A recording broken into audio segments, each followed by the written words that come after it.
Mount Scrapmore with Brenda. I'm Brenda, and we're here with another episode of Quilt Bingo! Yay! Quilt Bingo! Today you're going to find some beautiful butterfly blocks, and it's all machine applique. Now there's a bunch of different ways machine applique can happen. I'm showing you my favorite way of doing this. So, and it's a very quick and easy one to do, and we're not scaring away the beginners today, right? So this one's going to be fast and easy. But first, let's do our shout outs. Harriet at Quilting with Harriet is #1 shout out. We have two today. We have two. Rachel at Rachel Going Creative is the other shout out. Now, both of their YouTube channels are going to be in the show notes below. So go check them out. Give them some love and encouragement. Tell them that Brenda from Conquering Mount Scrapmore sent you. Yeah, I know, new mouth. And we'll, and that way they know why you're there. It'll be fun. Yes, we've also got a bunch of other things. You guys have got to get into those show notes. Everybody's device is different. I'm lucky to get into the show notes using my laptop sometimes. So don't ask me for like show note advice. Ask the admins from the YouTube group. They're a lot better at all the different devices than I am. Mini Monday's coming back after the New York Beauties are done. There's like 3 or 4 videos, and then Mini Monday's coming back because you guys have requested it so many times to come back. Then we're going to change it a bit with doing some foundation paper piecing, English paper piecing, small piecing, and maybe some hand piecing. I'm not sure yet, but I know some of you guys just don't like hand piecing, and that's fine. But we're going to bring it back, and it's not only just a 3.5 inch unfinished block. It's going to be anything 12 or less than 12.5 inches down to 3.5 inches. So you guys will have some fun to play with, different size blocks, and you can kind of play around with them, and it'll be fun. It'll be fun. You'll learn all sorts of fun stuff. Also, the Zoom sew dates are the first Saturday of the month. We're going to continue doing this into 2026 because 2026 because we're having so much fun doing them. 9 a.m. to 5 p.m. Mountain Standard Time, because I live in Alberta, Canada. So we have just a blast in there. And if you don't have any sewing that day, just bring your knitting, your crocheting, cross stitch, whatever you're working on. We are very inclusive, not exclusive, but inclusive. So those sew dates, I get lots done, and I usually try and pick something a little easier so I can chat with everybody. Making comments on our channel, share, like, subscribe, hitting the bell, getting the thumbs up, all that stuff helps our analytics move 3 videos a week. 3 videos where we're continuing to give you fun free patterns and, maybe some sewing tips as, on the way too, right? So by helping us out, that's how it helps move our analytics forward. We also have a Facebook group. We have lots of community chats that the admins are working very hard on. Fabric exchanges by country to help reduce the cost of postage and import duty. Yeah, because that's happening in some of the countries. Also, we have a virtual sewing room hosted by Discord, and if you want to get into that Discord room, just ask one of the admins to send you an invite, and you're going to have lots of fun in there because there's ladies hanging out in that room all the time. So, or members. It's not just all ladies. Sometimes there's a guy or two in there sewing away, and it's all sorts of fun. Also, I speak for free, and my second speaking engagement will be ready in December of 2025 at the end. I'm getting all the words together, and I just got to get the pictures, and that's the hard part, getting all the pictures together. But it's going to be fun, free, speaking engagement. Hopefully, you guys will learn something from that speaking engagement as well. So if you've booked me already for the first one, you can now rebook me after December of 2025 if your guild wants me back, and I can bring you something new and fresh, and hopefully you'll learn some fun things along the way. Also, I do shout outs. Now, you guys have been sending me shout-outs. I've gotten so many wonderful channels that I've hit my subscribe button to, and I want to continue that. And if you see somebody who's working hard and really doing some cool stuff, please let me know about that too. So you can get a hold of me either through the About tab, and there's my email address, like on the YouTube channel, or you can message me through Facebook. Now, I answer my Facebook much quicker, Facebook messages much quicker than I do email. I have like 1 day a week to answer emails, so it's not a good thing, right? Our next sew along is it's going to happen after Quilt Bingo. Like, there's going to be a couple of videos in between, and then we're going to do our sew along called Twinkle Twinkle. And the only clue I'm giving you is save your strength. you're going to need your strings. And the strings are going to be so much fun. We're going to have all sorts of fun with this. And you can play with all of the colors or limit your palette, whatever you want to do with it. But it's going to be a fun, happy quilt. And there's not too many blocks because the blocks are big. The blocks are big, so it's going to be a good one. Okay, I think we're ready. So come on in. Let's get to the Machine Applique demonstration here. And yes, it's very beginner friendly. Okay, we're at the sewing machine, but I've got an ironing pad underneath here. Because, okay, so machine sewing. Now, when you're doing the beginner block, cut E is, cut A is the background, and it's a 12.5-inch finish. I cut 13.5, and I ripped my edges to get straight a grain, so 13.5 is good. You end up with a little bit, and you have more room to wiggle around and everything. I picked my wildest, craziest background low volumes I could. Now, there's lots of people that do this differently for raw edge. Some people use an iron interfacing and iron-on interfacing, and then they can fluffle up the edge and make it kind of furry looking. You could do that. That's fine. My favorite way is doing it with heat and bond. Right? I find I use the product, it sticks well, it launders well. Like, you can put this on baby quilts and it will stay forever. Now, the piece A is this big, wide, crazy background square. Piece E, you don't have a D on your pattern, you only have an E. So with E, you cut one and then you cut one reverse in order to get D. So you have them symmetrical. And I, like I say, I cut pieces that are about big enough to, to fit my piece. And then I put heat and bond on everything. And then I have a scrap box of little pieces that have heat and bond on them so that I can do art blocks. I mean, I just keep all the little trimmy bits off and we're good. So now, the easiest way to get heat and bond off is you just roll over with your nail, and all of a sudden you'll see the paper separate. Now, you use heat and bond, you follow the instructions, you don't burn out your... Anyways, you got this shiny thing now on the back, right?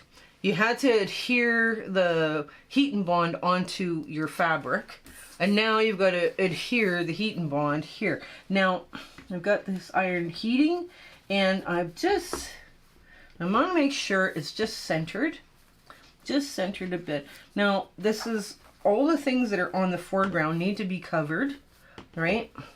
So that's the trick. Now, okay, we'll take that away and that away. So now, we're just going to put some heat on it.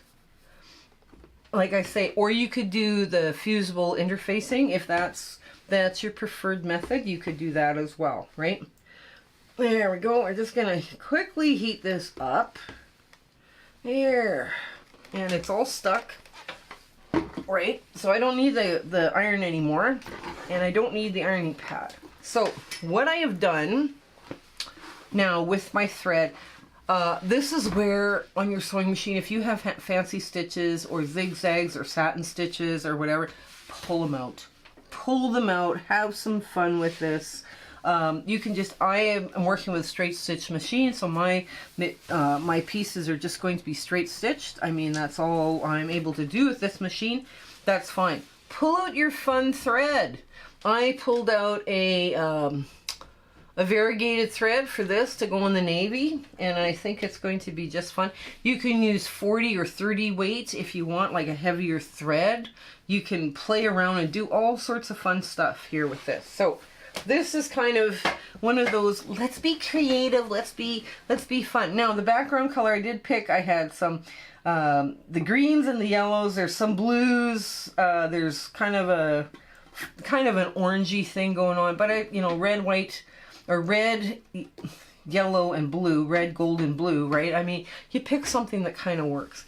And it's all about having fun.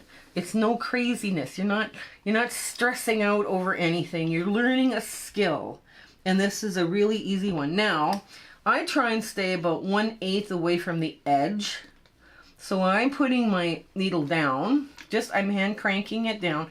And now what I'm going to do is I'm going to just keep hand cranking until both threads pop up. And I want to pop up that bottom thread. I do not want that one making a big mess in the back. So there's my top thread and my bobbin right on top. So now I can keep track of it and where it is. So you don't want to go around here in like a really quick, you want to just take your time sewing a little quicker on the straightaways. Now if you're going about 1/16 to 1/8, you want to pivot at 1/16 or 1/8. So there, we're going to just take that off so it's out of the way. And I've got a different foot on. I took off a 1/4 inch foot because I found it creates drag. Like if you were doing the fusible interfacing, that's where you could use your 1/4 inch and then you'd have a larger ruffle on the edge or larger fringe to make. Heat and bond, like I say, takes a while for it to fray. So, you know, it does soften over time, but some people don't like it. You know, some people just, no, it's the wrong product. But you work with what you've got or what you feel comfortable with. Heat and bond is a good way to get started, though, right? Because you can use it for other projects very quickly. Now we're going to go around the head. Now, I'm going to give you a trick. When I did the antennas, here, I'm just hand cranking it around this tight curve. And you can do that. It's allowed. When I did the antennas, I started at one side, went all the way down, and then across, and then all the way back up. And that, for me, was easier, right? These curves here, they're a lot easier to do as well. You know, like they're bigger pieces. You know, so you're not like struggling with all the little pieces. But yeah, I thought butterflies would be cute. And you know, like I say, you can pull out the craziest low volume you want. As long as it's a white background, you can call it a low volume. But like I say, there's some stuff that's really wild out there, and that's okay to use too. Right? So just take your time around these curves. As you get more confident, you can go a little quicker. Now, what I do, when I get to where I started, like I am now, I just go back in place, and I go forward, just, you know, back stitch a little bit. Now, I've got some, because it's a variegated thread, here, I'll show you a little closer. Hang on, let me get this all trimmed. And my bobbin thread. Now that I've used a variegated thread, you got some light parts, you got some dark parts, you got some, you know, parts with a little shiny stuff. That's okay. You can leave it like that. If you don't like that look, by all means, get a navy blue marker for, this is navy blue that I used here, but get a marker, just color over your thread, and it's gone. That's what they do in quilt shows. Like here, the red that I used, you know, it went from red to pink to crazy purple, and I mean, it has all sorts of colors in this red. If I wanted to make it all red, I could just use a red marker, right? It's up to you what look you want, and I think this is going to turn out just so fine and so much fun. I did cut this straight grain as going this way for the body piece, and that's okay. These, I can't remember which way they were. The straight grain is this way at the wings, and then it goes out to a bias, right? And then back to straight grain.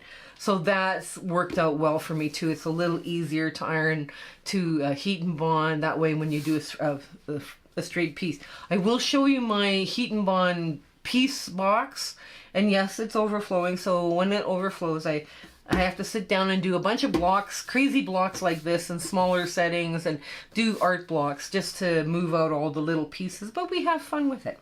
So let's get to our big ta-da moment, and I'll show you the other three, the intermediate and the hard blocks.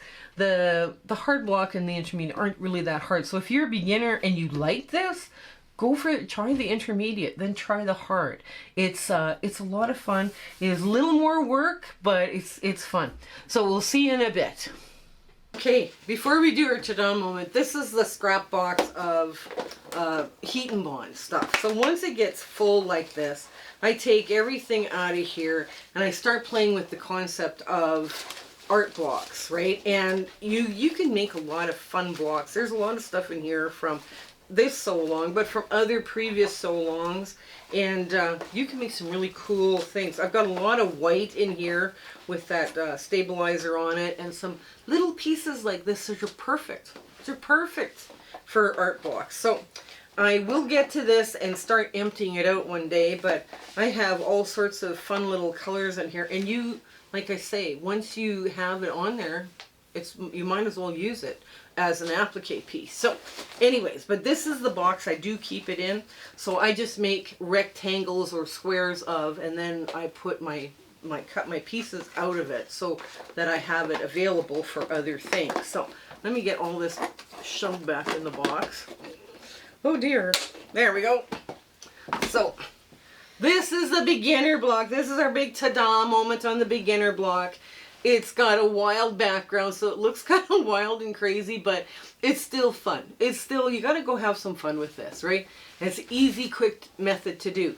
Here is the intermediate, and the intermediate one is all about, okay, you have just a few more pieces. It's not hard. It's not a big stretch from one to the other. I didn't want to get too complicated with these because, I know how people, like, they want to try harder things, but the intermediate is not really truly an intermediate, but it works. But it does work as an intermediate. But yeah, that one's a lot of fun too. And I decided to play with some other great, like, crazy fabric with little people walking around, and there's a little girl in a wheelchair and all sorts of fun rainbow flags floating. It's really great. Now we go back to the crazy background for the hard one. Now this hard one is hard because of all the little pieces that you're working with and all the fine little stitching that you're doing to get this block in place. Now I really enjoyed doing this one. I thought, okay, let's play with this crazy fabric as a background. That's our A block. And again, it's 13 and a half. That's what I'm playing with. So I've got some wiggle room going around back and forth. I could have moved this, I could have made 2 of them, right? Like, or 4 of them. I could have done all 4 of these on corners or whatever. Was a different idea. I came across it. I thought, well, maybe they don't want to do that, Like sometimes, people only have so much time, but this one was a really cute one to do as well. But so I did give you some other ideas. You can put 4 of them in where they're all flying to the center or flying away from the center. It would be a lovely little block for you. So I do hope you're following along and at least trying one of these blocks. They're fun little blocks to do. And yeah, I hope you're having fun with this Quilt Bingo series. So you guys, I hope everything in your week goes absolutely perfect for you, including your 1/4 inch. And I hope you stay well and take care until we see each other again. Okay, bye! My husband and I would like to thank you for all of your support and watching our videos and sharing and liking. It has just been, you've put us on such an amazing journey and we are having so much fun. I hope everything is going so well in your life and your 1/4 inch is perfect. Everything is working out for you. And we're just so happy to be part of your lives and you having, like I say, you're watching us. I was just so thrilled that you're doing that. So I want to say goodbye and I want to thank you with all my heart. Okay? Take care. Bye.